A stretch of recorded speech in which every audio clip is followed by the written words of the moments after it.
इशाअतुल क़िराअत YouTube channel को subscribe करें और बेल आइकन के बटन को क्लिक कर लें। अस्सलामु अलैकुम वरहमतुल्लाहि वबरकातुहू।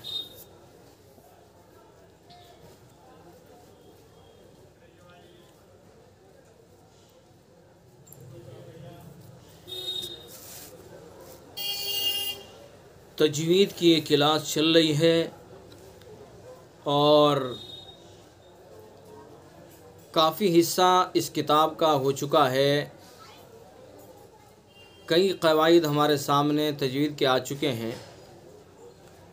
हरूफ के मखारिज हमने पढ़ लिए, पुर और बारीक हर्फ़ों का बयान हमने पढ़ लिया और नून साकिन और तनवीन का बयान चल रहा है और ये भी इख्तिताम को पहुंचने वाला है। बयान चल रहा है नून साकिन और तनवीन का। नून साकिन और तनवीन के 4 हाल बयान किए गए। पहला है इजहार। इजहार का कायदा आप समझ चुके हैं, समझाया जा चुका है कि इजहार का कायदा यह है कि नून साकिन या तनवीन के बाद हरूफ हल्की के 6 हर्फ़ों में से कोई हर्फ़ आएगा तो इजहार हल्की होगा। दूसरा हाल था इदगाम, और इदगाम का कायदा यह है कि नून साकिन या तनवीन के बाद हरूफ यरमलून जो 6 हरूफ है, या रा मीम लाम वाव नून, इन 6 हरूफ में से कोई हर्फ आएगा तो इदगाम होगा। फिर इदगाम की 2 किस्में बयान की गई, इदगाम ताम, इदगाम नाक़िस। इदगाम ताम वो है कि जिसमें पहला हर्फ दूसरे हर्फ से बिल्कुल बदल जाए, यानी मुकम्मल इदगाम हो जाए, इसीलिए इसका नाम इदगाम ताम है। और इदगाम नाक़िस वो है कि जिसमें पहला हर्फ दूसरे हर्फ से बिल्कुल ना बदले बल्कि पहले हर्फ की कोई सिफत बाकी रहे। नून साकिन या तनवीन के बाद लाम रा में से कोई हर्फ आएगा तो इदगाम ताम होगा, जैसे में रब्बी।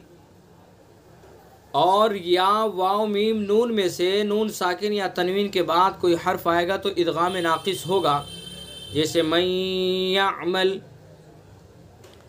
और तीसरा हाल था कल्ब।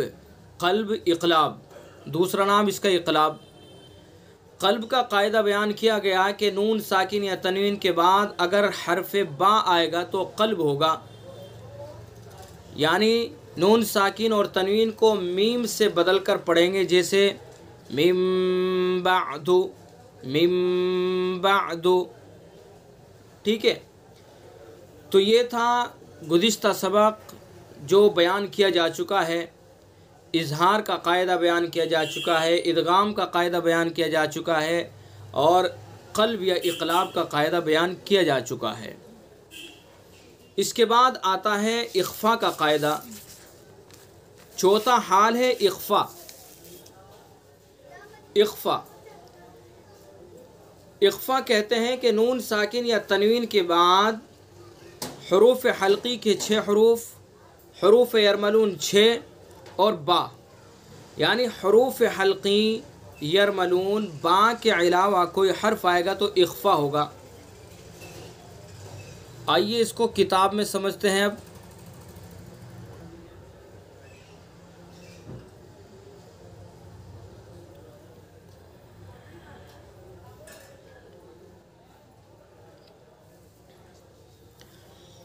ये है इख्फ़ा का, नून साकिन और तनवीन का चौथा हाल इख्फ़ा।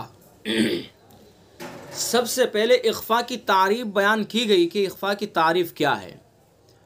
तो इख्फ़ा की तारीफ़ है नून साकिन और तनवीन की आवाज़ को खैशूम में ले जाकर इस तरह अदा करना कि ना इदगाम बिलगुन्ना की आवाज़ हो और ना इजहार की।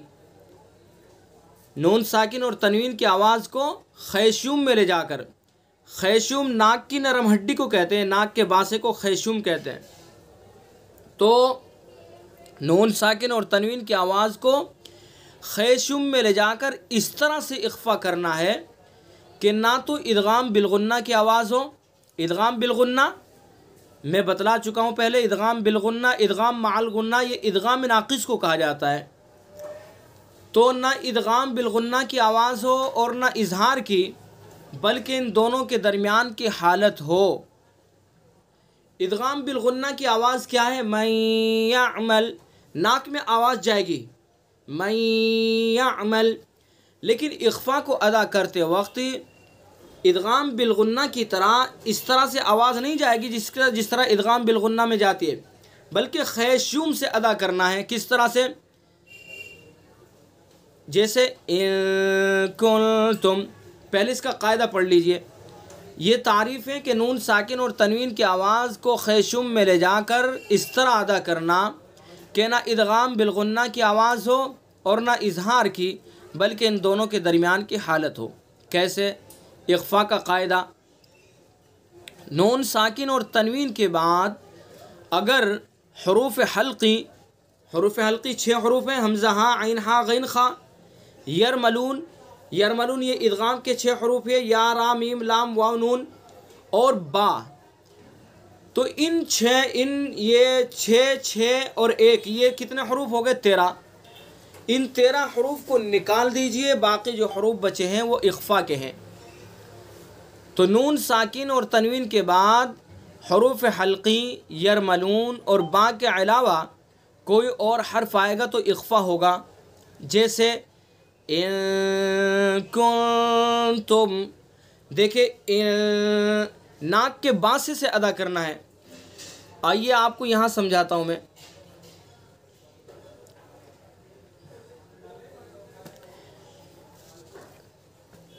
देखिए इख्फा को कहाँ से अदा करना है? नाक के बासे से। नाक की जो ये नरम हड्डी है यहाँ से अदा करना है इसको। इन तुम, इन ऐसे नहीं पढ़ेंगे, इन ये नाक के अंदर पूरी आवाज़ जा रही है, जैसे इदगाम बिल गुन्ना में जाती है मैं यामल। तो हमें मैं यामल इदगाम बिल गुन्ना की तरह अदा नहीं करना है, बल्कि नाक के बासे से, ये नाक की नरम हड्डी से अदा करना है। इन कुंतुम, इन कुंतुम कौमन ज़लमू। आइए इसको यहाँ देखिए,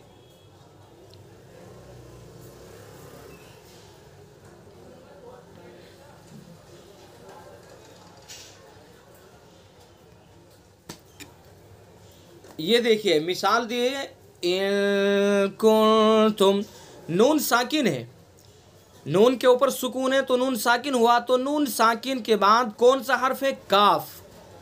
काफ है ना, तो काफ है, काफ ना तो हरूफ हल्की में है, ना यरमलून में है और ना बा है। तो इसलिए नून साकिन के बाद काफ आया तो यहाँ पर क्या होगा? इख्फा होगा।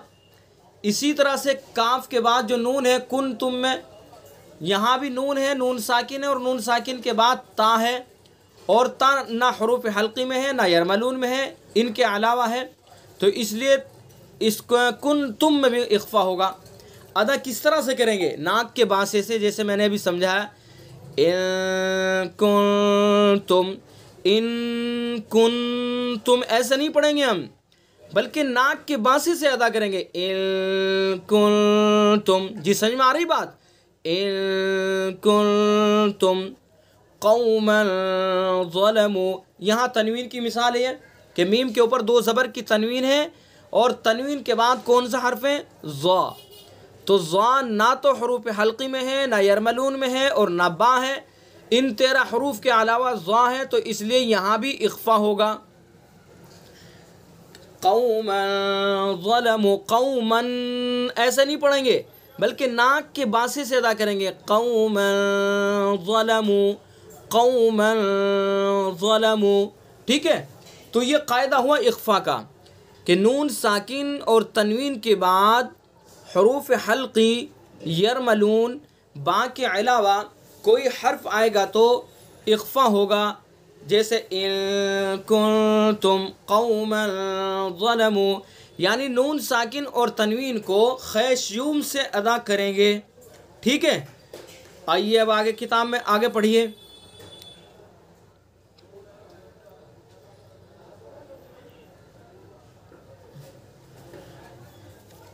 ठीक है, इख्फा का कायदा, नून साकिन और तनवीन के बाद अगर हरूफ हल्की, यरमलून और बा के अलावा कोई और हर्फ आएगा तो इख्फा होगा। जैसे इन कुंतुम कौमन ज़लमू, गुन्ना होता है, लेकिन इसको नाक के वास्ते से अदा करेंगे। इसको क्या कहते हैं? इस इख्फा को इख्फा हकीकी कहते हैं। फ़ायदा पढ़िए आगे। फ़ायदा, इख्फा हकीकी के अदा करते वक्त नाक में आवाज़ इस तरह जाती है जिस तरह सींग, देखिए सींग में जिस तरह आवाज़ जाएगी, सींग में पूरी नाक में आवाज़ नहीं जाएगी बल्कि नाक के वास्ते से अदा होगी सींग, ठीक है, ऊँट, जोंक, बांस वगैरह। तो इनमें से इख्फा हकीकी को हमें इस तरह से अदा करना है कि जिस तरह से आवाज़ सींग में जाएगी, जिस तरह से आवाज़ ऊँट में जाएगी, जोंक में जाएगी, बांस में जाएगी। ये मिसाल दे करके समझाया इन्हें। तो कायदा हमें याद रखना है कि नून साकिन या तनवीन के बाद हरूफ हल्की, यरमलून और बा के अलावा कोई भी हर्फ आएगा तो इख्फा होगा, और इख्फा को नाक के बांसे से अदा करेंगे। यानी नून साकिन और तनवीन की आवाज़ को खैशुम में ले जाकर इस तरह अदा करना है कि ना तो इदगाम बिलगुन्ना की आवाज़ हो। इदगाम बिलगुन्ना की आवाज़ में समझा चुका हूँ आपको, जैसे मयअमल खैरन, नाक में आवाज़ जा रही है। हमें इख्फा को अदा करते वक्त नाक में इस तरह से आवाज़ नहीं ले जानी है, बल्कि नाक की नरम हड्डी से अदा करना है, नाक के बांसे से अदा करना है। अंत मुनज़िरु कौमन ज़लमू इन कुंतुम, इसकी मशक कर लेनी है अच्छी तरह से। तो ये था इख्फा का कायदा। नून साकिन और तनवीन का बयान यहाँ पर मुकम्मल हो चुका है। नून साकिन और तनवीन के 4 हाल बयान किए गए। नून साकिन और तनवीन के 4 हाल बयान किए गए।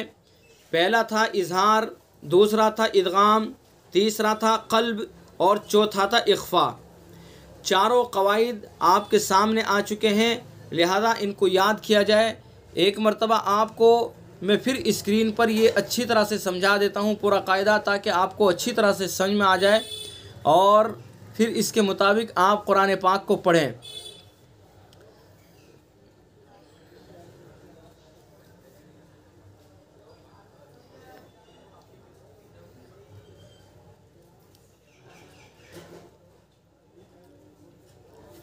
देखिए यहाँ पर आसानी के लिए मैंने ये तमाम हरूफ को जमा कर दिया है।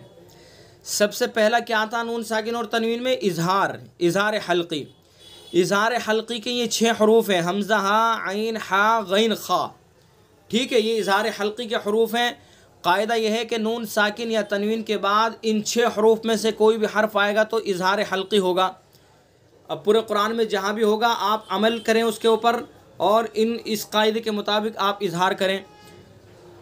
दूसरा हाल था इदगाम। इदगाम के ये हरूफ यरमलून, या, रा, मीम, लाम, वाव, नून। इदगाम का कायदा हुआ कि नून साकिन या तनवीन के बाद या, रा, वाव, लाम, मीम, नून में से कोई हर्फ आएगा तो इदगाम होगा। इदगाम की 2 किस्में, इदगाम ताम, इदगाम नाकिस। इदगाम ताम के 2 हरूफ है लाम, रा, ठीक है। तीसरी लाइन में आपको दिख रहा है इदगाम ताम। इदगाम ताम के हरूफ ब्रैकेट में मैंने बनाए लाम और रा। तो इदगाम ताम का कायदा हुआ कि नून साकिन या तनवीन के बाद लाम, रा में से कोई हर्फ आएगा तो इदगाम ताम होगा। याद रखिए इदगाम ताम को इदगाम बिला गुन्ना भी कहते हैं, बिला गुन्ना। कहीं कहीं आप पढ़ेंगे इदगाम बिला गुन्ना। इदगाम बिला गुन्ना वो इदगाम ताम ही को कहा जाता है, ठीक है। तो दूसरी किस्म है इदगाम नाकिस। इदगाम नाकिस के 4 हरूफ या, वाव, मीम, नून। नून साकिन या तनवीन के बाद या, वाव, मीम, नून में से कोई हर्फ आएगा तो इदगाम नाकिस होगा, यानी इसके अंदर गुन्ना करेंगे, जैसे मयअमल। और इदगाम नाकिस को इदगाम माल गुन्ना, इदगाम बिलगुन्ना भी कहते हैं, ठीक है। और तीसरा कायदा है क़ल्ब। क़ल्ब का एक हरूफ है बा। तो नून साकिन या तनवीन के बाद बा आएगा तो क़ल्ब होगा, ठीक है। और चौथा कायदा है इख्फा, इख्फा हकीकी। इख्फा हकीकी के हरूफ तमाम मैंने जमा किए हैं। ये सब इख्फा हकीकी हरूफ हैं, ता, सा, जीम, दाल, जाल, जाल, जा, सीन, शीन, साद, द, ता, ज़ा, फा, काफ, काफ। ये तमाम हरूफ किसके हैं? ये इख्फा के हैं। ता, सा, जीम, दाल, जाल। जाल के बाद जा है, ये जा, ये जाल लिखा गया, डबल हो गया जाल। बाकी ये दूसरे जाल की जगह जा है। तो ये 15 हरूफ हैं, 15 हरूफ हैं, ये इख्फ़ा के हरूफ हैं। तो इख्फ़ा का कायदा जब हमसे कोई मालूम करे तो हम बताएंगे कि नून साकिन या तनवीन के बाद इख्फ़ा के 15 हरूफ में से कोई हर्फ आएगा तो इख्फ़ा होगा, और इस इख्फ़ा को इख्फ़ा हकीकी कहते हैं। और ये भी कह सकते हैं कि नून साकिन और तनवीन के बाद हरूफ हल्की यरमलून बा के अलावा कोई हर्फ आएगा तो इख्फ़ा होगा। तो ये 4 कायदे नून साकिन और तनवीन के जो आपको बतलाए गए, इनको आप अच्छी तरह से याद करें। नून साकिन और तनवीन का बयान यहाँ पर मुकम्मल हो गया है। तो इन तमाम कवाइद को आप याद करें, और जब कुरान पाक पढ़ने बैठें तो इनके मुताबिक हम कुरान पाक को पढ़ने की कोशिश करें। ठीक है, अच्छी तरह से आपको समझ में आ गए ये चारों कायदे। अगर इन चारों कायदों में से कुछ समझ में ना आया हो तो आप पूछ सकते हैं। जी समझ में आ गए सब अच्छी तरह से? वैसे लगता है कि साथियों की रग़बत कम होने लगी है, बहुत कम साथी जुड़ रहे हैं। हालांकि बहुत ही अहम ये क्लास चल रही है। अल्लाह के कलाम को पढ़ने के, ये कवाइद सीखने की मेहनत और कोशिश जारी है। कोशिश करनी चाहिए, बहुत अच्छा मौका है, इस मौके को हमें हाथ से नहीं जाने देना चाहिए। आधी किताब तकरीबन आपकी मुकम्मल हो चुकी है, नून साकिन और तनवीन का बयान मुकम्मल हो चुका है। इसके बाद नंबर आएगा मीम साकिन का, मीम साकिन का, उसको अगली क्लास के अंदर बयान करेंगे। अब एक सूरत की मश्क कर लेते हैं और उस सूरत के अंदर जो कवायद हमने पढ़ लिए हैं उन कवायद पर अमल करते हैं, गौर करते हैं कि ये कायदा क्या है, यहाँ पर किस तरह से इसको पढ़ा जाएगा। तो आइए अब हम एक सूरत की मश्क कर लेते हैं अच्छी तरह से, ताकि जो कवायद हमने पढ़ लिए हैं वो कवायद हमें अच्छी तरह से समझ आ जाए। तो आपकी स्क्रीन पर सूरह फातिहा की मश्क इससे पहली क्लास में की जा चुकी है। अब सूरह फातिहा के बाद हम लेते हैं सूरतुन नास को। छोटी छोटी एक सूरत की मश्क करते रहेंगे और उस मश्क में जो कवायद हमने पढ़ लिए हैं उन कवायद को अच्छी तरह से समझने की हम कोशिश करेंगे। आइए मैं पढ़ता हूँ, आप भी पढ़ें, चाहे आहिस्ता से पढ़ें, लेकिन जिस तरह से मैं पढ़ूँ उस तरह से पढ़ने की फ़िक्र करें, और जहाँ जो कायदा हो उसके ऊपर गौर करें। कहीं अगर कुछ कन्फ्यूज़न हो तो उसके बारे में सवाल करें कि यहाँ में मुझे ये समझ में नहीं आ रहा है, ये क्या है। तो जब पूछेंगे, सवाल करेंगे तो इंशाअल्लाह और अच्छी तरह से समझ में आएगा। चलिए मैं पढ़ता हूँ। अऊज़ु बिल्लाहि मिनश शैतानिर रजीम। अऊज़ु, इसकी मश्क में करा चुका हूँ कि हमज़ा को, आइन को अलग अलग अदा करना है। मखरज दोनों का एक है, लेकिन दोनों को अलग अलग अदा करना है। किस तरह से? अऊज़ु, हमज़ा को अलग और आइन को अलग। अऊज़ु बिल्लाहि मिनश शैतानिर रजीम। बिस्मिल्लाहिर रहमानिर रहीम। बिस्मिल्लाह, बिस्मिल्लाह में हम अल्लाह के नाम को बारीक क्यों कर रहे हैं? आपने कायदा पढ़ा है कि अल्लाह के नाम से पहले अगर ज़ेर हो तो अल्लाह के नाम को बारीक पढ़ते हैं। तो यहाँ पर अल्लाह के नाम से पहले मीम के नीचे ज़ेर है, तो इसलिए अल्लाह के नाम को हम बारीक करके पढ़ेंगे। बिस्मिल्लाहिर रहमानिर रहीम। कुल अऊज़ु बिरब्बिन नास। कुल, काफ हरूफ मुस्तालिया में से, इसलिए काफ को हम क्या पढ़ेंगे? पुर करके पढ़ेंगे। चूँकि हरूफ मुस्तालिया में से जो हमेशा हर हाल में पुर पढ़े जाते हैं। कितने हैं जी हरूफ मुस्तालिया? बताएंगे कोई साहिब? हरूफ मुस्तालिया 7 हैं, 7। उन 7 हरूफ में से काफ है, काफ। तो काफ को हम पुर करके मुँह भर के पढ़ेंगे। कुल, कुल अऊज़ु बिरब्बिन नास। अऊज़ु, हमज़ा को अलग, आइन को अलग, ठीक है। और ज़ाल को नरमी से पढ़ना है, ज़ाल के अंदर ज़रा भी सख्ती नहीं होनी चाहिए। अऊज़ु बिरब्बिन नास, अगर ज़रा भी सख्ती इसके अंदर पैदा हो गई तो ये हर बदल जाएगा, ज़ा बन जाएगा, अऊज़ु हो जाएगा, अऊज़ु, और ज़ा हो जाएगा, हर बदल जाएगा, तो लहने जली गलती हो जाएगी, ठीक है। इसलिए ज़ाल को नरमी से अदा करना है, ज़ाल का जो मखरज है वहाँ से इसको अदा करना है। ज़बान का किनारा, ज़बान की नोक और सना उलिया का किनारा, वहाँ से ज़ाल को अदा करेंगे। क़ुल अऊज़ु बिरब्बिन्नास, बिरब्बिन्नास, बिरब्बी की रा कैसी होगी? पुर होगी। क्यों? इसलिए कि रा के ऊपर ज़बर है, इसलिए पुर होगी। रा मुतहर्रिक वाला कायदा है, रा मुतहर्रिक पर ज़बर पेश हो तो रा पुर पड़ी जाती है। तो यहाँ रा के ऊपर ज़बर है तो इसलिए इस रा को पुर करके पढ़ेंगे। बिरब्बिन्नास,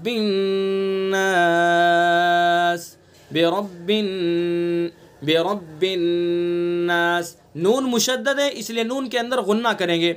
ये हर्फ मुशद्दद का कायदा हर्फ गुन्ना का आगे आने वाला है, लेकिन मैं फिर भी यहाँ बतला देता हूँ कि नून और मीम अगर मुशद्दद हो तो वहाँ गुन्ना होता है। जैसे ये नून मुशद्दद है, और मुशद्दद किसको कहते हैं मैं पहले समझा चुका हूँ।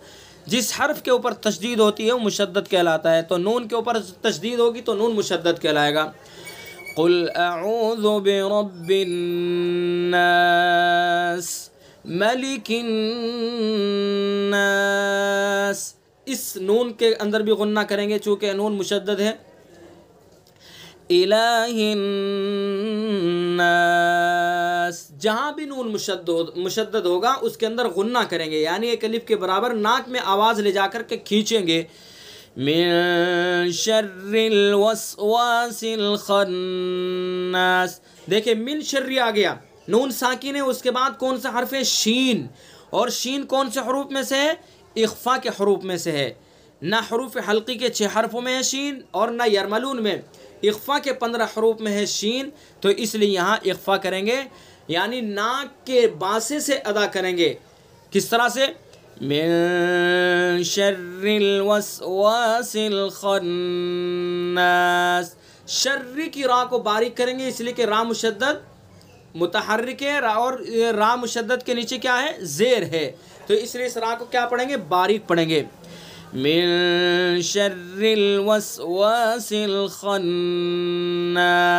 खन्नास खा हरूफ मुस्तालिया में से है इसलिए खा को पुर करके पढ़ेंगे, और नून मुशद्दद है इसलिए नून के अंदर गुन्ना करेंगे। अल्लज़ी युवस्विसु फ़ी सुदूरिन्नास। अल्लज़ी, अल्लज़ी, ज़ाल को बिल्कुल नरमी से पढ़ेंगे, सख्ती नहीं होनी चाहिए ज़रा भी। अगर ज़रा भी सख्ती हो गई तो ज़ा बन जाएगा, अल्लज़ी हो जाएगा। अल्लज़ी, अल्लज़ी गलत होगा और लहन जली गलती हो जाएगी, इसलिए नरमी से ज़बान की नोक सनाउलिया के किनारे पर लगाएंगे तो ज़ाल अदा हो जाएगा। अल्लज़ी युवस्विसु फ़ी सुदूरिन्नास। सुदूर, साद को पुर करेंगे चूँकि हरूफ मुस्तालिया में से है, और सुदूरी की अल्लज़ी युवस्विसु फ़ी सुदूरिन्नास। साद को पुर करेंगे चूँकि हरूफ मुस्तालिया में से, और रा को बारीक पढ़ेंगे चूँकि रा के नीचे ज़ेर है, और अन्नास नून मुशद्दद है इसलिए नून के अंदर गुन्ना करेंगे। मिनल जिन्नति वन्नास। जिन्ना के नून में गुन्ना करेंगे, वन्नास के नून में गुन्ना करेंगे। बस कायदा जहन में बिठा लें कि नून मुशद्दद होगा या मीम मुशद्दद होगा तो वहाँ गुन्ना करेंगे, ठीक है। तो ये थी आज की सूरत। इस सूरत के अंदर आप मश्क करें जिस तरह से मैंने मश्क कराई है, इन तमाम कवायद को जहन में बिठाएं और इन पर अमल करें। इंशाअल्लाह जब आप कवायद के मुताबिक कुरान पाक पढ़ने की फ़िक्र करेंगे, कोशिश करेंगे, तो इंशाअल्लाह मुझे उम्मीद है कि बहुत जल्द आप कुरान पाक को तजवीद के मुताबिक पढ़ने लगेंगे। तो इसलिए आप कुरान पाक को जितने भी कवायद पढ़ लिए हैं उन कवायद के मुताबिक आप कुरान पाक को पढ़ेंगे। ये जो सूरतें मश्क करा रहा हूँ इन सूरतों की इसी तरह से आप मश्क करें और ख़ुद भी गौर करें कि यहाँ ये हर्फ किस तरह से अदा करना है। और नून साकिन का कायदा आ गया है तो कौन सा कायदा होगा? रा आ गई है तो रा को पुर पढ़ेंगे, बारीक पढ़ेंगे। कौन से कायदे के मुताबिक पुर पढ़ेंगे, कौन से कायदे के मुताबिक बारीक पढ़ेंगे? तो जो कवायद आपने पढ़ लिए हैं उन कवायद के मुताबिक आप कुरान पाक पढ़ने की फ़िक्र करें और कोशिश करें। इंशाअल्लाह अल्लाह की ज़ात से मैं उम्मीद करता हूँ कि आप जिस फ़िक्र को लेकर के बैठे हैं, जब थोड़ी सी मेहनत करेंगे तो कुरान पाक के जो उसूल ज़वाबित हैं उन उसूल ज़वाबित के मुताबिक पढ़ने की आप बहुत जल्द पढ़ने लगेंगे इंशाअल्लाह। तो आज की क्लास हम यहीं पर ख़त्म करते हैं। इशाअतुल क़िराअत यूट्यूब चैनल को सब्सक्राइब करें और बेल आइकन के बटन को क्लिक कर लें।